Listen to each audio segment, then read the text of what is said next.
சிறந்த தற்கூரிக்கான தகுதி எது? ஆப்ஷன் ஏ காவலர்களை கடிப்பது, ஆப்ஷன் பி மரத்துக்கு மரம் தாவுவது, ஆப்ஷன் சி டிரான்ஸ்பார்மர்ல இருந்து குதிப்பது, ஆப்ஷன் டி இவை அனைத்தும். மேடம் யார் மேடம் கொஸ்டின் ரெடி பண்ணா? அதெல்லாம் உங்களுக்கு தேவையில்லாத கேள்வி. கேள்விக்கான பதில மட்டும் சொல்லுங்க. சரியா? மேடம் இதெல்லாம் அசால்ட் மேடம், நானே சொல்லிடுவேன். அசால்ட்டா? அப்படி என்ன ஆன்சர்? மேடம் ஆப்ஷன் டி இது எல்லாத்தையும் மேடம். என்ன காரணத்தால இவை அனைத்தும் சொல்றீங்க? மேடம் முதல் கூட்டத்துல வந்து டிரான்ஸ்ஃபார்மர்ல இருந்து குதிச்சோம், ரெண்டாவது கூட்டத்துல மரம் விட்டு மரம் தாவணும், இப்ப கூட மூணாவது கூட்டத்துல கைய பிடிச்சு கடிச்சோம் மேடம்.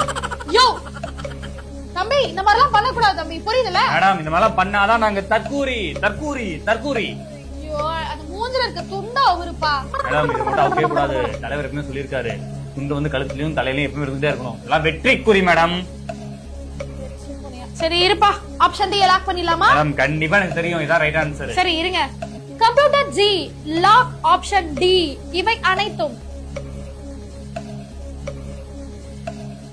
வாவ் சுல்கேஷ், சரியான பதில சொல்லிருக்கீங்க.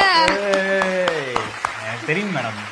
ஓகே, நீங்க இப்ப சரியான பதில சொன்னதால அடுத்த கட்டத்துக்கு தேர்வாகி இருக்கீங்க. உங்களுக்கான அடுத்த கேள்வி என்னன்றதை பாத்துடலாமா?